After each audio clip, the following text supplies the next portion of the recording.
To practice on joins, we'll be creating a separate dataset of two tables. Let us see how to create these two tables. The first table will be from the sales table, and it will contain only those records where ship date lies between 1st January 2015 and 31st December 2015. So this table will be named as sales underscore 2015, as this contains sales of year 2015. The second table we are creating is of customers whose age is between 20 and 60. The name of this table will be customer underscore 20 underscore 60, and it will be part of the customer table where age is between 20 and 60. For the first table, the count of rows will be 2131. This you can check by running this count query.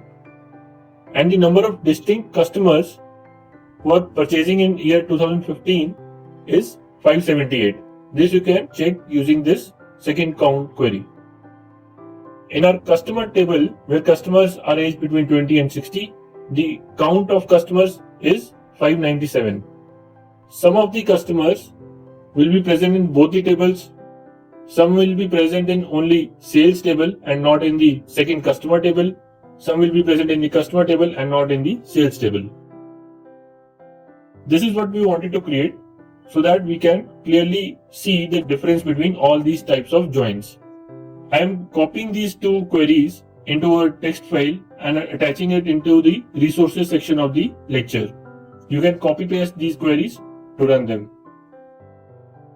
I am not discussing these queries in depth because we have not discussed subquerying, which will be in the later part of this course. Next, we will discuss the inner join. So let us learn what is inner join. So inner join will compare each row of both the tables and then find out the rows which are satisfying the condition that we have mentioned. Once it has identified the rows, it will provide us the column values of both the tables that we have specified in the select statement.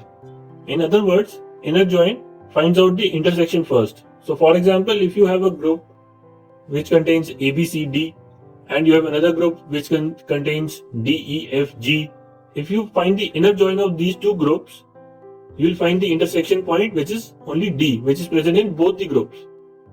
So this is inner join. With this graphic also you can see inner join is the shaded part which is common between the two tables. So it will find out that shaded part first, and then for that shaded part it will give you the values of all the columns that you have mentioned in the select clause. Let us look at the syntax of this inner join. We will provide the column names in the select from table 1. Then we will write inner join table 2, and then we will get the condition, the join predicate, which will start with on table 1 dot the column which we have to match with table 2 column. When we are specifying the columns also, since there are two tables involved, we will need to specify the table also, then the column name. Let us look at this from the example. Now suppose in a table of sales where we have the sales of 2015, if I want to plot the name of the customer and the age of the customer against each order line, how do I do that? Inner join will help me in that. So I will write select a dot order line. So A is an alias here for the table sales 2015. If you remember, we assigned aliases to column names in the video titled as.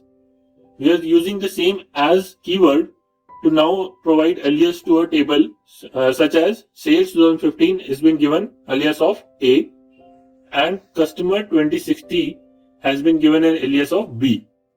So when I am writing these names, I can either write sales underscore 2015 dot order underscore line and then sales underscore 2015 dot product underscore ID every time, or I can just provide a short alias of A and write A dot order line, comma A dot product ID, and so on.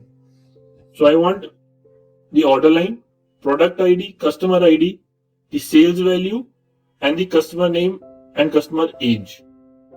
So all these 6 columns are part of my select clause. From has table 1 name, inner join, table 2 name. On, this will be the condition which will be matched in both the tables. So it will be A dot customer ID is same as B dot customer ID. So the customer ID is same in both the tables. Only when this condition is met, all the 6 values will be taken out and provided to us in the result set. And we will be ordering this by the customer ID. Let us go and write this in the PG admin.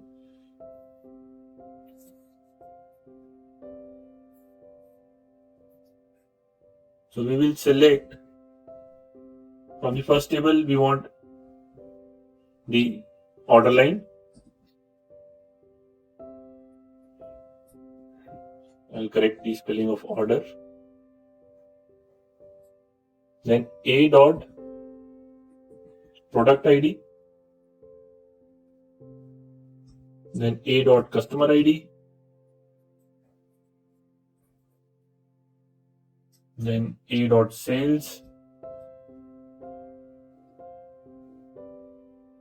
B dot customer name and B dot age. These are the 6 columns. Now I'll specify the table name from table 1. Table 1 is sales 2015 as A. Inner join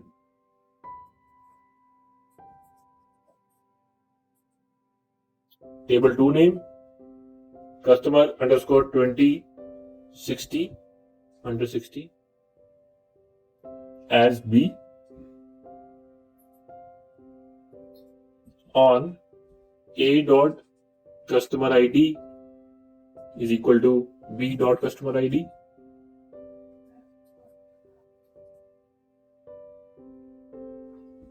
Order by customer ID.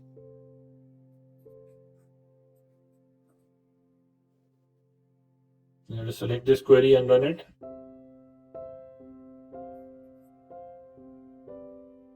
So you can see that I have got the order line, product ID, customer ID and sales value from the first table, which is the sales table, and customer name and age from the customer table, where customer ID is same in both the cases.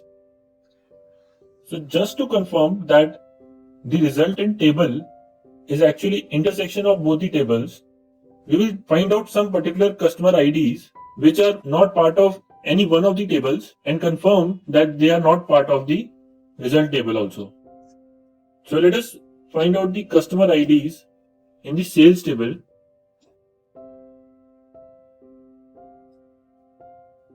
So let us remember 10315 and 10375.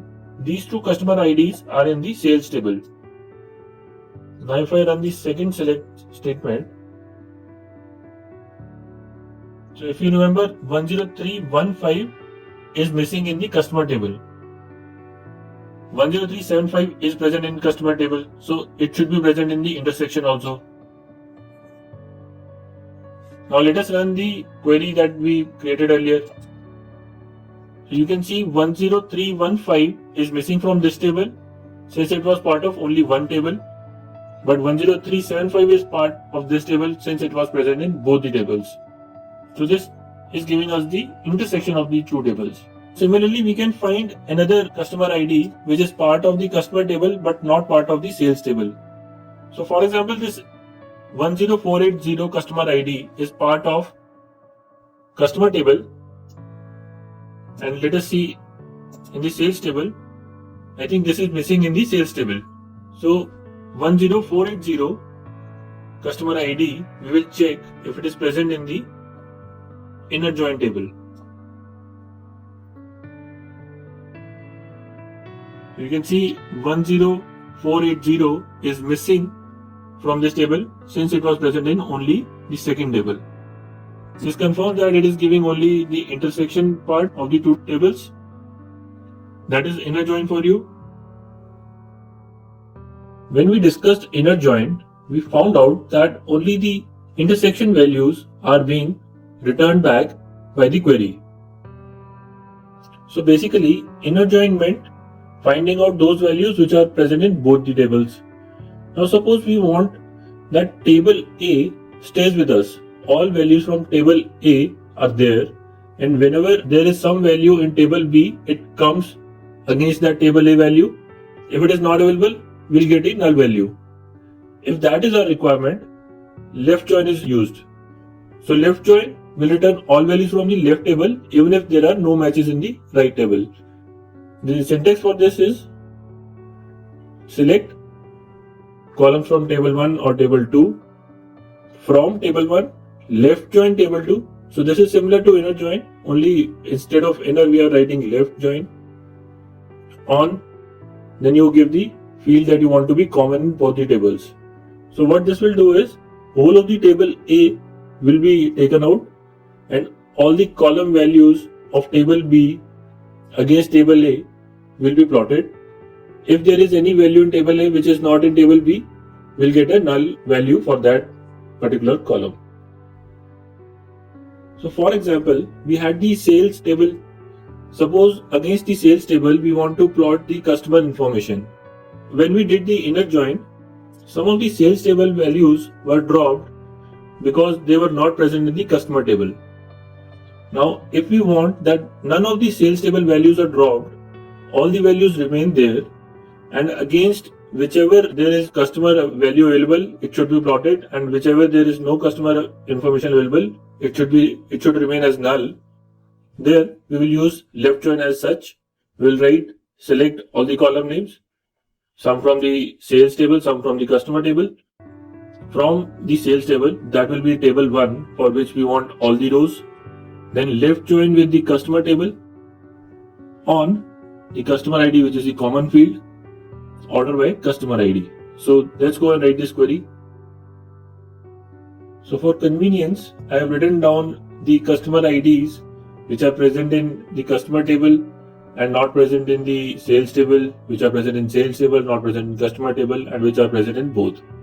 So that after we have written this query and we see the result, we can check finally which is available in the final table and which is not. So let's start writing. Select the order line, the product ID,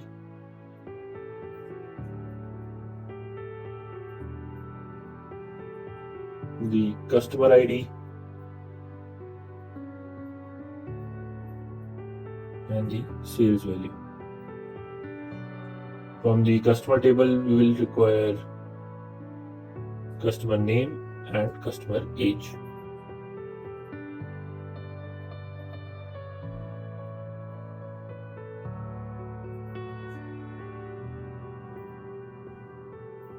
From the table sales 2015 as A, and left join with customer table as B.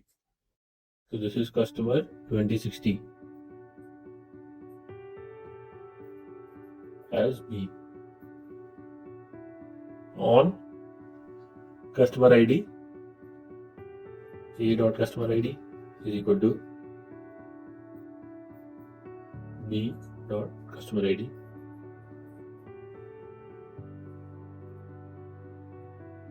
followed by customer ID.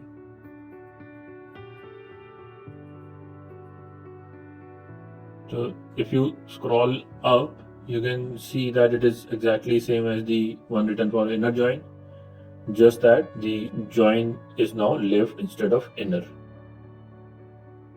Let's select this query and run it.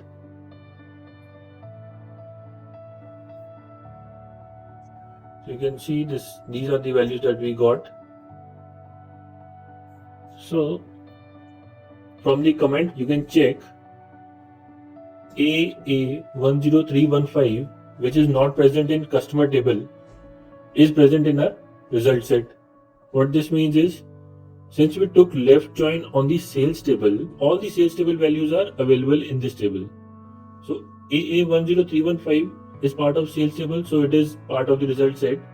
Since the customer name and age values are not available for this customer ID in the customer table, those are null. The AA10375 customer is available in both the tables, so that value is present in the result set along with the customer name and customer age. The AA10480 is not available in this result set since this was not part of the sales table.